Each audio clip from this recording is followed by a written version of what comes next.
The evening light in the Miller household was always a soft, honeyed gold. It filtered through the custom floor-to-ceiling windows of their suburban sanctuary, illuminating the polished oak floors and the carefully curated art that David, with his architect's eye, had placed with mathematical precision. To anyone looking through the glass, they were the portrait of modern American bliss. Elena, a freelance interior designer, was plating a sea salt-crusted salmon, while David poured 2 glasses of a crisp, expensive Chardonnay. To 8 years, David said, his voice a smooth baritone that still made Elena's heart skip a beat. He raised his glass, the candlelight catching the silver at his temples. And to many more, Elena replied, clinking her glass against his. They sat, the silence between them comfortable, the kind of silence earned through nearly a decade of shared dreams and low-stress arguments. But the peace lasted exactly 42 seconds. From the mahogany sideboard behind David, a low, guttural hum vibrated through the wood. Bzzzzz. Bzzzzz. Bzzzzz. David didn't flinch, but Elena saw his jaw tighten, just a fraction. He didn't turn around. He didn't even glance at the source of the noise. "Aren't you going to get that?" Elena asked, her fork hovering over her dinner. "It's nothing," David said, taking a slightly too large sip of his wine. "Probably that telemarketer from Ohio again. They've been hounding me about a limited-time business loan for 3 days. It's relentless." The humming stopped, only to start again 10 seconds later. Bzzzzz. Bzzzzz. Bzzzzz. "It says scam likely or potential spam every time." Elena pressed. She wasn't naturally suspicious. David was a man of routines and transparency, but the persistence was jarring. Every time, David lied. He reached back without looking, grabbed the phone, and swiped the red decline icon with a practiced flick of his thumb. He placed the device face down on the table this time, a black slab of glass that felt like a barrier between them. "I need to call the carrier and have them block the range of numbers. It's getting out of hand." As the week progressed, the spam caller became a third, unwanted member of their marriage. It was no longer just a dinner-time annoyance. It was a digital ghost that followed David from room to room. On Tuesday, the phone vibrated on the nightstand at 3:14 a.m. Elena woke up to the blue glow reflecting off the ceiling. David was already awake, staring at the phone with an expression she couldn't quite decipher.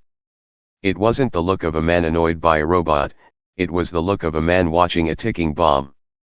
"David," she whispered, her voice thick with sleep. "Is it them again?" He jumped, nearly knocking the phone off the table. "Yeah. Sorry, Elle. Go back to sleep.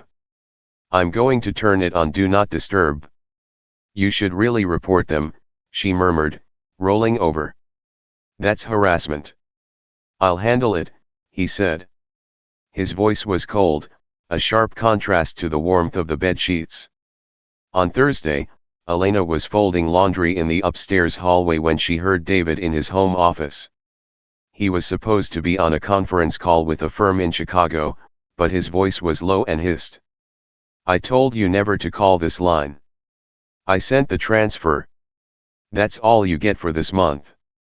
Leave me alone, or I'll change the number and you'll get nothing. Do you understand?" Elena stood frozen, a stack of David's Hugo Boss shirts in her arms. Her heart hammered against her ribs. Transfer? Money. Her mind immediately went to the darkest place a wife's mind can go, blackmail. Was he being extorted? Was there a woman? A mistake from his past that was finally catching up to him. When David emerged from the office 10 minutes later, he looked exhausted. Dark circles had bruised the skin under his eyes.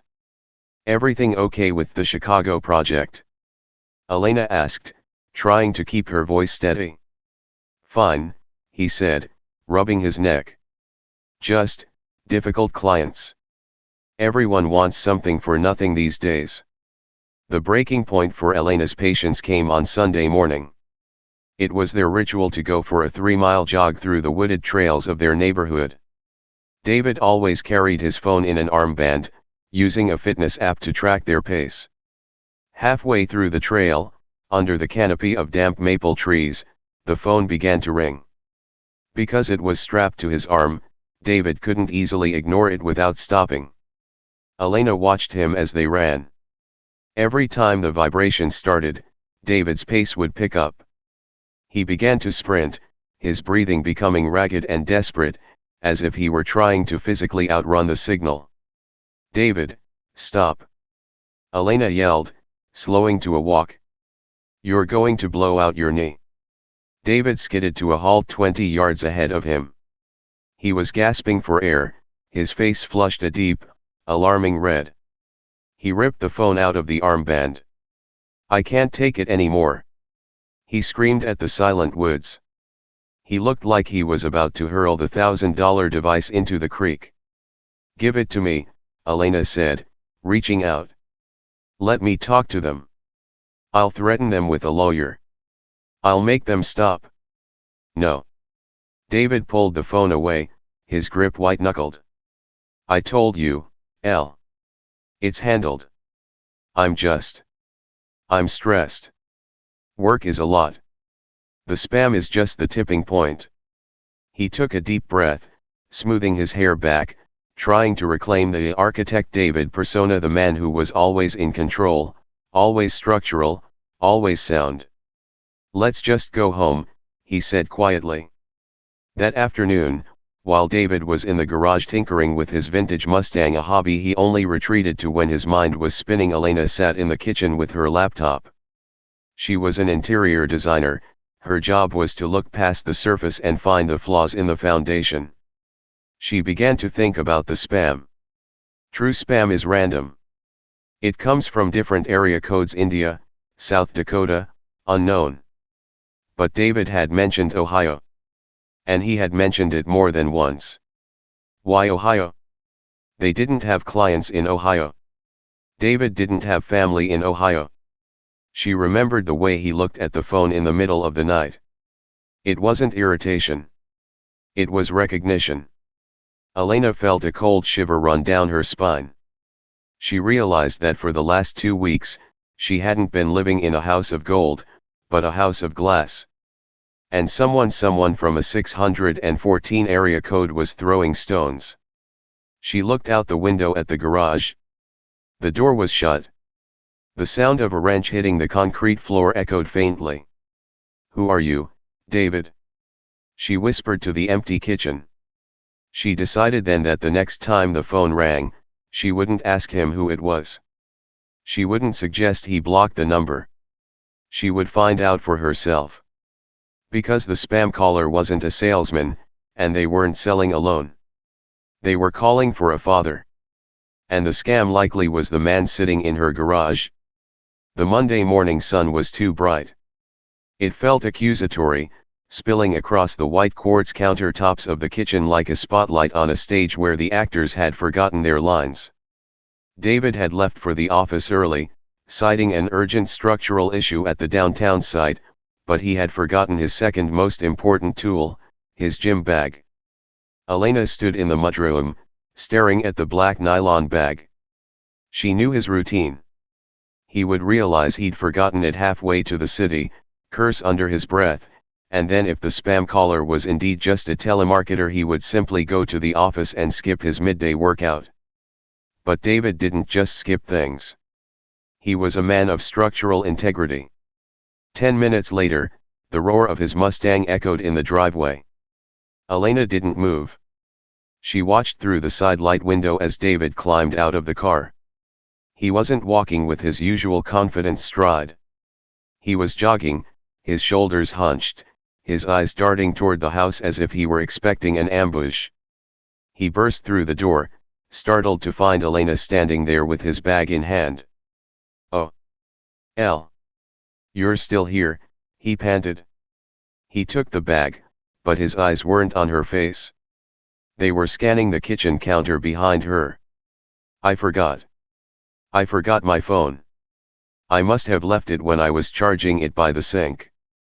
I haven't seen it, Dave, she said, her voice a calm she didn't feel. Maybe it's in the garage. The lie was easy. The phone was actually tucked into the pocket of her silk robe, pressed against her hip. It had been vibrating for the last 3 minutes, a rhythmic, silent pulse that felt like a heartbeat against her skin. David's face went pale, a sickly, grayish hue that no amount of expensive moisturizer could hide. Right. The garage.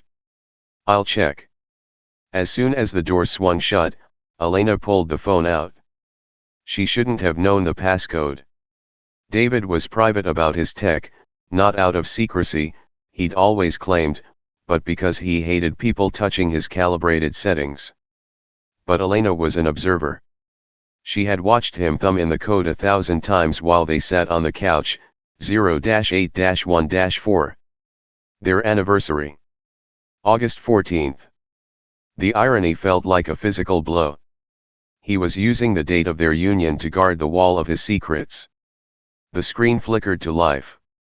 The wallpaper was a photo of them in Tuscany, two happy people who didn't exist anymore. At the top of the screen, a notification banner was frozen in place. It wasn't a call. It was a text message. Sender, spam, do not answer. I'm at the bus station. You can't keep ignoring me forever. It's raining, and I'm cold. Just come get me. Please. Elena felt the room tilt. A scam-likely bot doesn't feel the rain. A telemarketer doesn't sit at a bus station in a suburban town waiting for an architect to rescue them. This was a person. A person who sounded desperate, young, and terrifyingly familiar with David's level of neglect. She swiped the message, but the phone demanded the passcode again. Her fingers shook. 0-8-1. Elena. The voice was right behind her. David had come back from the garage. He wasn't angry, he was terrified. He stood in the doorway, his eyes locked on the device in her hand. I found it, she said, her voice cracking. She held the phone out like it was a piece of radioactive waste. It was under the mail. You got a text. From spam. David snatched the phone. He didn't look at the message. He shoved the device into his pocket and took a step toward her, his hands out in a placating gesture. Look, I know what that looked like. These scammers, they're getting sophisticated. They use pity scripts now. They pretend to be kids, or stranded travelers, to get you to engage. It's a psychological tactic. A pity script.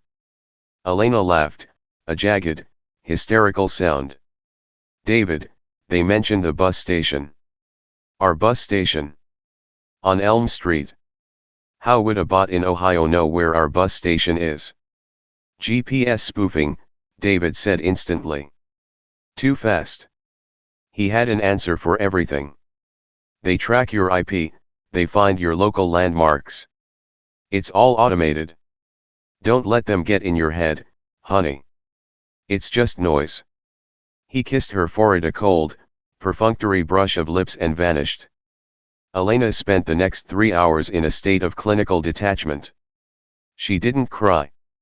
She didn't scream. Instead, she went to her office and opened her laptop. She downloaded a burner app, a secondary line that would allow her to make calls without showing her own ID. She sat in the dark, the only light coming from the glowing screen. She had memorized the number from David's phone. It was an Ohio area code, 614. She dialed. The phone rang. Once. Twice. 3 times. Each ring felt like a hammer striking a nail into the coffin of her marriage. Finally, it went to voicemail. Hi, you've reached, well, you know who this is. I'm not answering because you probably aren't calling back anyway. But if this is you. Dad. I'm still here. I'm not going away. Just talk to me. The voice wasn't a man's. It was an adolescent's, the awkward, breaking pitch of a boy somewhere between 14 and 17. He sounded exhausted. He sounded like he had been crying. But it was the word dad that shattered Elena's world. She dropped the phone onto the desk. The silence of the house suddenly felt deafening. She looked around at her beautiful, curated life: the $5 sofa, the hand-blown glass vases, the portraits of a couple who had decided not to have children yet because they wanted to focus on each other. All of it was a lie. David didn't have a spam problem. He had a legacy problem. Elena grabbed her car keys. She didn't know what she was looking for, but she knew where to find it. The bus station on Elm Street was a grim, concrete slab of a building that smelled of diesel fumes and wet cigarettes. It was barely noon, and the rain had turned into a steady, miserable drizzle. She pulled her SUV into the parking lot, her eyes scanning the benches. There were a few commuters, a woman with a crying toddler, and a homeless man sleeping under a pile of newspapers. And then she saw him. Leaning against a vending machine was a boy wearing a faded gray hoodie. He was thin, with messy dark hair that curled at the nape of his neck exactly like David's hair did when he went too long without a haircut. He was staring at a cheap, cracked smartphone, his thumb hovering over the screen, waiting for a vibration that never came. He looked up as Elena's car passed by. For a second, their eyes met through the rain-streaked glass. Elena saw David's eyes. The same deep, stormy blue. The same slight tilt at the corners. She didn't stop. She couldn't. She slammed her foot on the gas and drove until she reached a park 3 miles away. She pulled over and finally, mercifully, let the tears come. The spam caller wasn't an intruder. He was the rightful owner of a life David had stolen from him. And as Elena looked at her wedding ring, she realized she wasn't the leading lady in this story. She was just the woman David had used to build a wall around his past. The drive back from the bus station was a blur of gray asphalt and red tail lights. Elena felt like a ghost inhabiting her own body, her hands gripping the leather steering wheel so hard her knuckles turned a porcelain white. The image of the boy with David's eyes and David's messy, dark curls was burned into her retinas. He hadn't been a scam. He hadn't been a pity script. He was a living, breathing person, shivering under a vending machine's neon glow, waiting for a father who had labeled him spam. When she pulled into the driveway, David's Mustang was already there. The house looked exactly the same as it had that morning: the manicured lawn, the designer wreath on the door, the soft glow of the smart lighting in the hallway. But to Elena, it looked like a mausoleum. She walked inside, her wet heels clicking hollowly on the hardwood.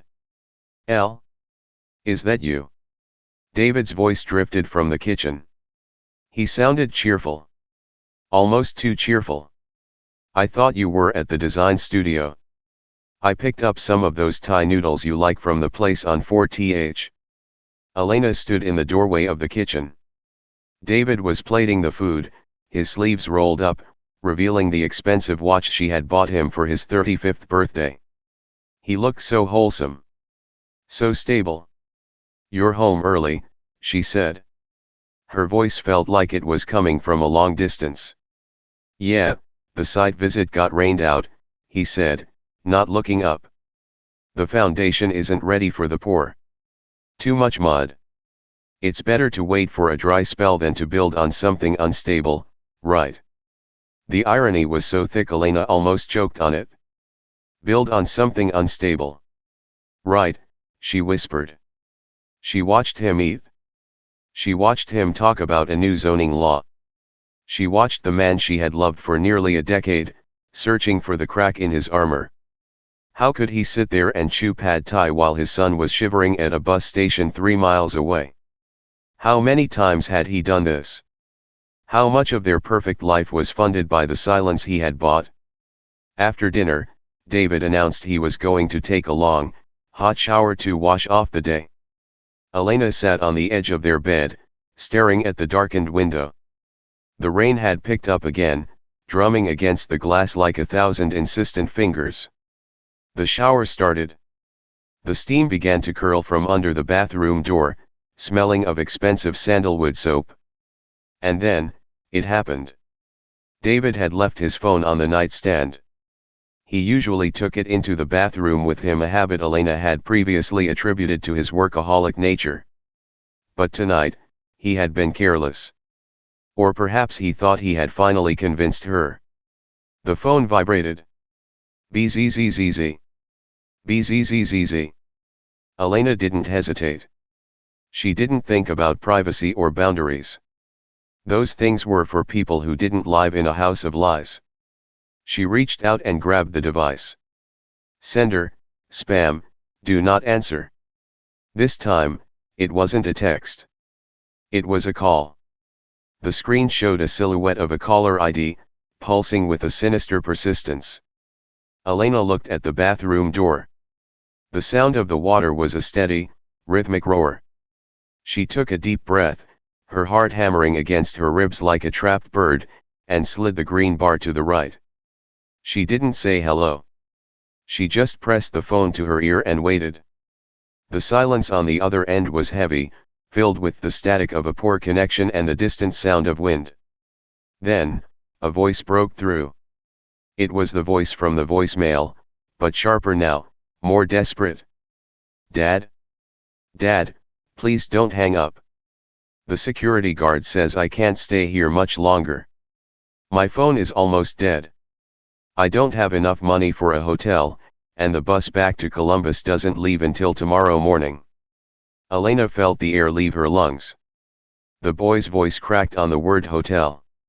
He sounded so small. Who is this? Elena whispered. The silence on the other end was instantaneous. She heard the boy's breath hitch a sharp, jagged inhale. Who is this? She repeated, her voice gaining a hard, cold edge. Is this David's wife? The boy asked.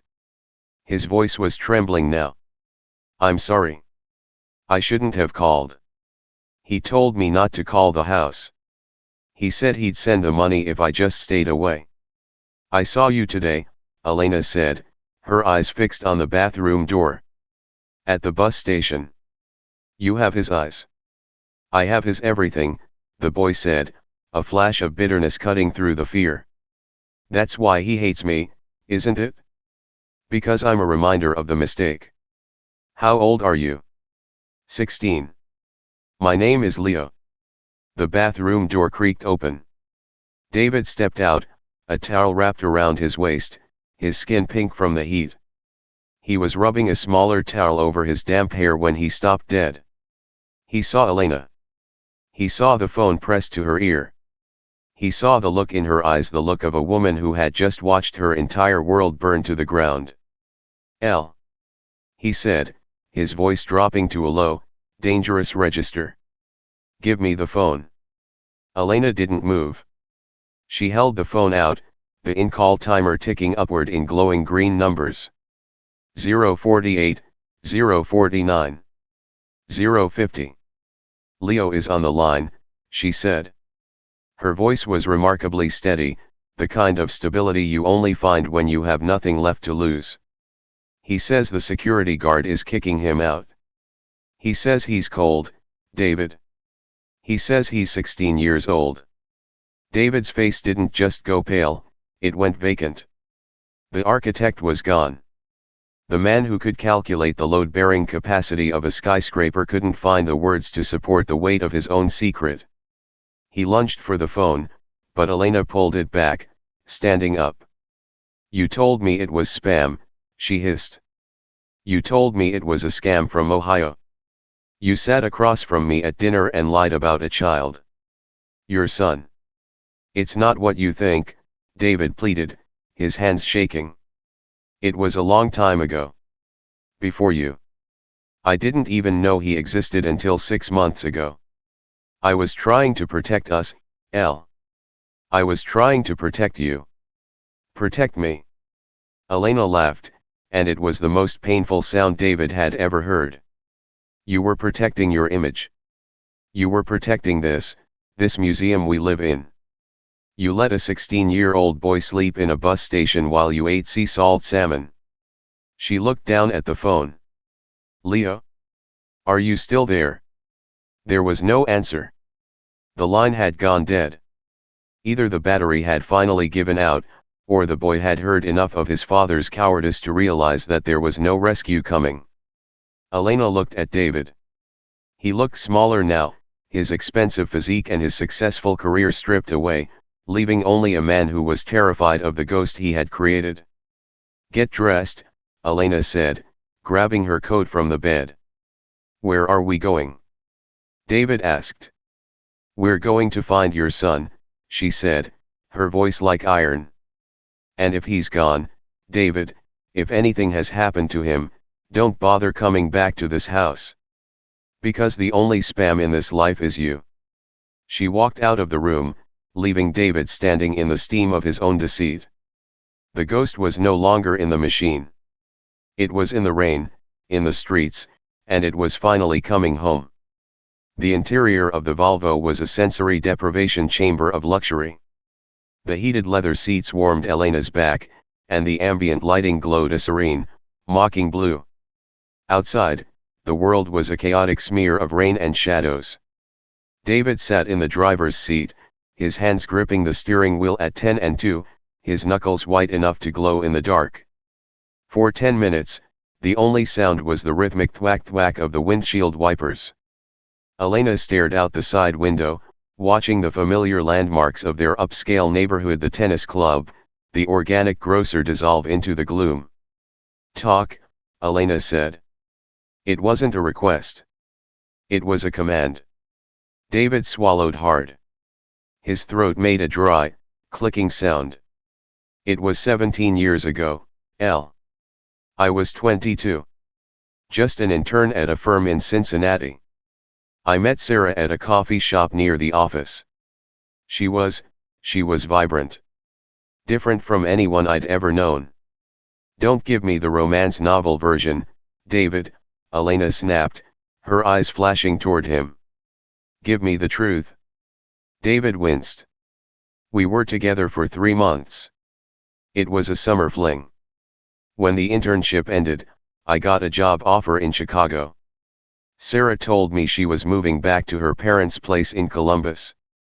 A week before she left, she told me she was pregnant. He paused, his chest heaving. I panicked. I was a kid with a mountain of student debt and a career that hadn't even started. I offered to help, to stay, but Sarah, she was proud. She told me she didn't want a pity husband. 2 weeks later, she called and said she had handled it. She told me the pregnancy was over and that I should just go live my life. I believed her because I wanted to believe her. It was the easy exit. And you never checked? You never wondered. I lived my life, Elena. I met you. We built this. I buried that summer so deep I forgot the color of her eyes, David shouted, his voice cracking. Then, 6 months ago, I got an email. It was from a social worker in Ohio. Sarah had died a sudden pulmonary embolism. She'd never married. And she'd never handled it. Leo was 15, sitting in a foster care intake office with a birth certificate that had my name on it. Elena felt a sick wave of nausea. 6 months. You've known for 6 months, and you didn't say a word to me. I thought I could manage it, David pleaded, his eyes searching hers for a mercy that wasn't there. I started sending money. I told myself I was being a good man by providing for him financially. I set up a trust. I paid for his clothes, his school supplies. But he kept calling. He didn't want the money, He wanted to see me. He wanted to know why I'd waited 16 years to find him. So you labeled him spam. Elena's voice was a whisper of pure disgust. To you, your own flesh and blood was a digital nuisance. A bug in your perfect operating system. I was terrified. David hit the steering wheel with the heel of his hand. I looked at you, at our life, at our daughter's nursery, and I saw it all disappearing. I thought if you found out I had a teenage son from a past life, You'd see me as a liar. You'd leave me. I was trying to hold the walls up, Elena. I'm an architect, I'm supposed to keep the structure sound. You're not an architect, David, Elena said coldly. You're a prison warden. And you've been keeping us both in separate cells. They pulled into the bus station parking lot. The neon sign for the 24-hour diner across the street flickered, casting a rhythmic red glow over the puddles. Elena jumped out before the car had even fully stopped. She ran toward the concrete overhang where she had seen the boy earlier. David followed, his expensive loafers splashing through the dirty water. The station was nearly empty. A janitor was mopping the floor near the ticket counter. The vending machine where Leo had been leaning was still buzzing, but the space in front of it was vacant. Leo. David's voice echoed through the hollow terminal. He sounded desperate now, the bravado of the successful professional completely stripped away. Leo. It's me. It's Dad. There was no answer. Elena checked the restrooms, the luggage area, and the small waiting room. Nothing. She walked back out into the rain, her breath coming in ragged gasps. He's gone, David. His phone was dying. He has no money. It's 38 degrees out here. She looked down at the ground. Near the bench where the boy had been sitting, she saw a crumpled up fast food wrapper and a small, cheap bus schedule. She picked it up. It was damp and smeared, but she could see a handwritten note on the back in a shaky, teenage scrawl. I just wanted to see where you lived. I didn't want to ruin anything. I'm sorry. The note felt like a lead weight in Elena's hand. This boy had traveled across state lines, not to extort them, but to catch a glimpse of the man who had abandoned him twice. Once at birth, and once through a phone screen labeled spam. We have to call the police, Elena said, reaching for her phone. Wait, David said, pointing toward the diner across the street. Look. In the very back corner of the diner, visible through a rain-streaked window, was a slumped figure. Leo was sitting in a booth, his head resting on his arms on the table. A single glass of water sat untouched in front of him. He looked like a discarded shadow against the bright, plastic interior of the restaurant. Elena didn't wait for David. She crossed the street, dodging a passing truck, and pushed through the heavy glass doors of the diner. The bell chimed a cheerful, out-of-place sound. She walked straight to the booth. Up close, Leo looked even younger. His skin was pale, and his hoodie was soaked through, clinging to his thin frame. He looked like a child playing at being an adult, and losing badly. He looked up as she approached. David's eyes were red-rimmed and hollow. I'm sorry, he whispered, his voice barely audible over the hum of the diner's refrigerator. I'm leaving. I just needed to get warm for a minute. I'll go. No, Elena said. She reached out, her hand trembling as she touched his damp sleeve. You're not going anywhere, Leo. David stepped into the diner then. He stopped 5 feet from the table, his face a mask of agony. For the first time in his life, he didn't have a blueprint. He didn't have a plan. Leo, David said, his voice breaking. The boy looked at his father, the man who had ignored 100 calls, the man who had sent checks instead of hugs. For a long moment, the air in the diner felt thin, as if the oxygen were being sucked out by the sheer weight of 16 years of silence. Leo didn't yell. He didn't scream. He just looked at David and asked the one question that David couldn't answer with money or logic. Why was I spam, Dad? Was I really that easy to delete? David fell into the seat across from the boy, burying his face in his hands, and finally, he began to weep. Elena sat next to Leo, wrapping her dry coat around his shivering shoulders. The secret was out. The foundation had collapsed. And as the rain hammered on the roof of the diner, Elena realized that the perfect life she had lived was over, but for the first time in months, she could finally breathe. The drive back to the house was silent, but it was a different kind of silence than before.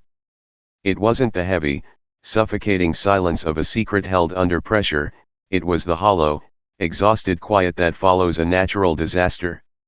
Leo sat in the back seat of the Volvo, wrapped in Elena's trench coat, staring out at the passing streetlights. David drove with a focused, almost mechanical precision, his eyes fixed on the road as if he were afraid that looking away would cause the world to dissolve again. When they pulled into the driveway, the smart lights flickered on, bathing the house in a welcoming, artificial glow. To Leo, the house must have looked like a fortress, a shimmering monument to a life he had only viewed through the cracked screen of a cheap smartphone. "We're here," Elena said softly. She looked back at the boy. He looked terrified. "I don't have to stay," Leo whispered, his hand hovering over the door handle. I can find a bus. Now that you know I'm not a scam, maybe we can just talk on the phone." "No," Elena said, her voice firm. She looked at David, who was still gripping the steering wheel. "He's staying here. In the guest room." David finally turned off the engine. The sudden absence of the hum made the air feel thick. "Elle is right, Leo.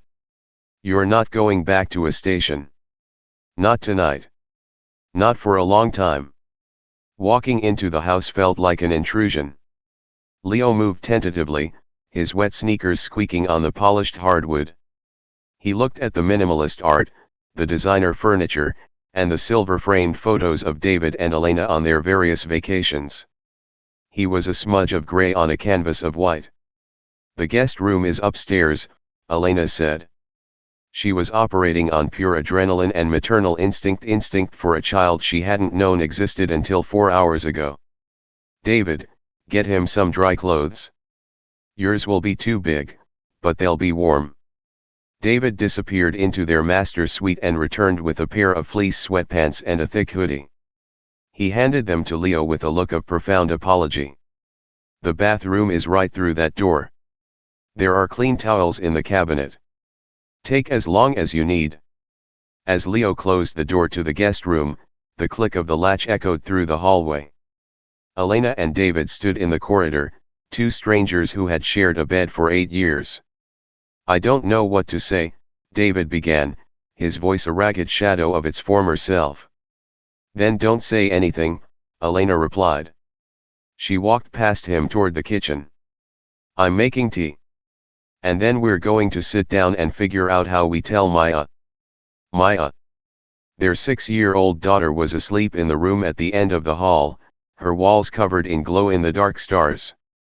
She was the perfect child of their perfect life, and tomorrow, her world would expand to include a brother she didn't know she had. Morning came with a cruel, bright clarity.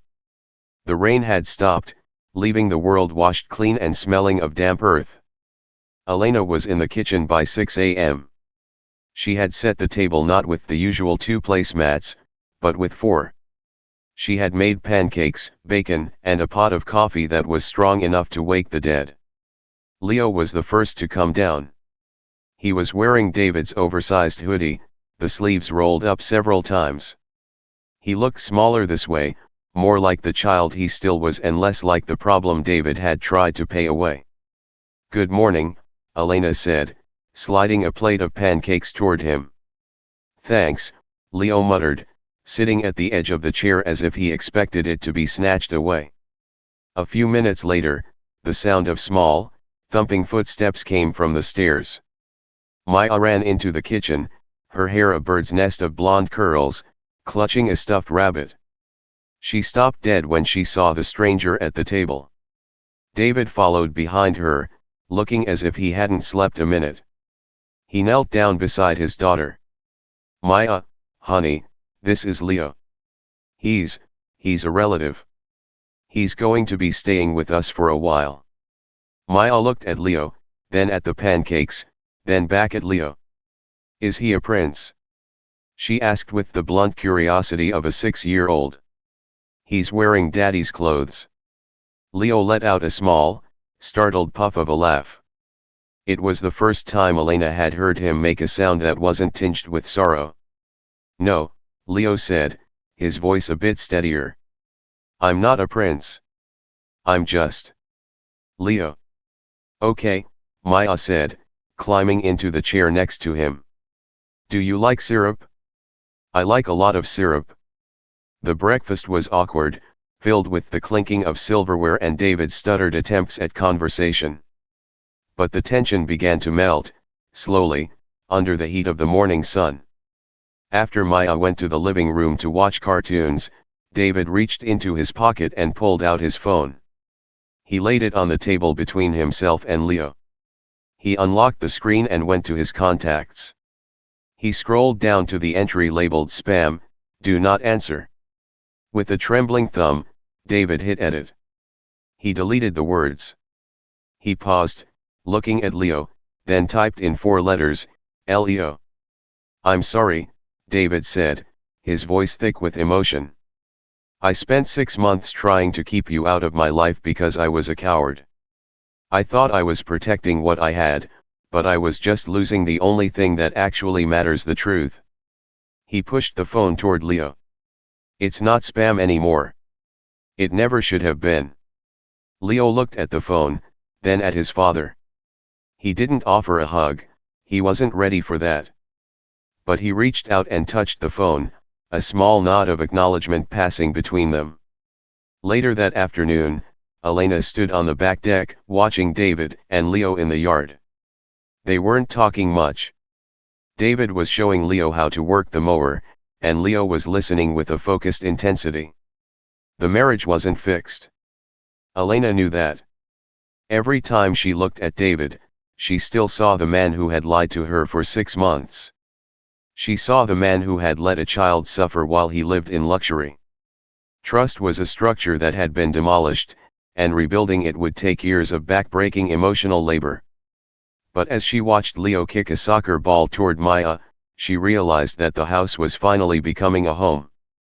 It was no longer a curated museum of a perfect couple. It was messy. It was complicated. It was full of people who were broken and trying to fit their jagged pieces together. The spam caller was no longer a ghost in the machine. He was a boy sitting in the guest room, reading a book, finally safe. And as the sun began to set, Elena walked back into the kitchen to set the table for dinner. There were no more secrets hidden in the vibrations of a phone. The ringing had stopped, and for the first time in 8 years, the Millers were finally listening to the truth.